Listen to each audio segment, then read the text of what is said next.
The elite puppet masters are obsessed with extending their earthly existence by any means necessary.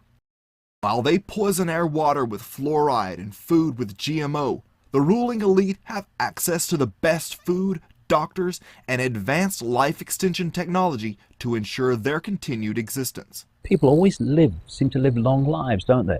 The Kissingers and the Father Bushes and the David Rockefellers and the Queen Mother in England lived to 102, and the Queen in England now is well of age because they're not given the same treatment, health treatment the rest of us get. One of the bloody reasons, and also other things that they do which are very dark, satanic, and to do with the energy of children.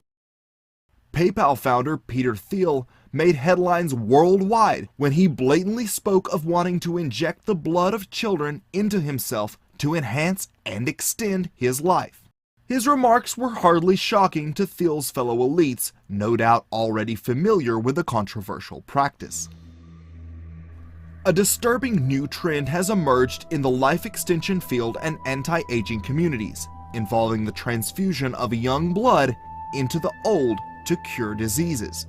But could the practice have any validity? Studies show after 3 weeks of receiving young blood transfusions, old and previously slow mice were perkier, ran faster, and actually grew new brain cells. At a conference in San Diego, Sekura Minomi said her team had seen a rejuvenation effect on the brains of old mice. If studies such as this are now being presented, you can bet the elite have had this information for quite some time. And we wonder why so many people go missing. In fact, the Queen's mother is reported to have had several whole-body blood transfusions, supposedly up to one a month at one point, and the Queen likely receives them herself. It was the Queen Mother who lived a century, who admittedly got whole-body blood transfusions from young people on a monthly basis. In fact, they've been trying to suppress it, but some evidence shows the Queen of England is routinely getting blood transfusions. A lot of rock stars get them. In fact, this is getting so widespread, there are even fancy medical clinics in Austin, Texas, where I live, where you can get blood transfusions, and they even privately advertise the fact that you can get the blood of the young. Elites have been known to use the life force of humans for centuries. Countess Elizabeth Bathory is a classic example. Obsessed with preserving her appearance, she regularly killed and drained young servants to bathe in their blood. Elizabeth's obsession with her fading youth manifested itself in bizarre ways. According to evidence given at her trial, witnesses claimed that Elizabeth cannibalized her servant girls. At one point, and we have the testimony of several witnesses, she got angry at one of her maids and she rose up like a bulldog, it says in this document, and she tore the flesh from the shoulders of this girl and bit her breasts.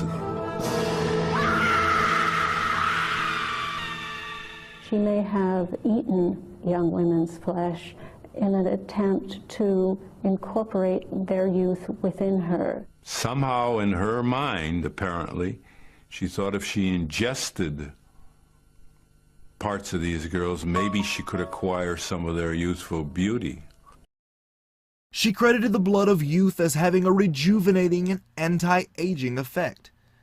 And she may not have been wrong.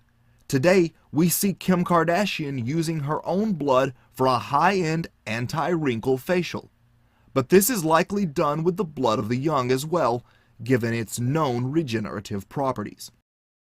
But when an elite's health situation is more urgent, they turn to replacing their failing organs, and you better believe they're not waiting around on a donor list.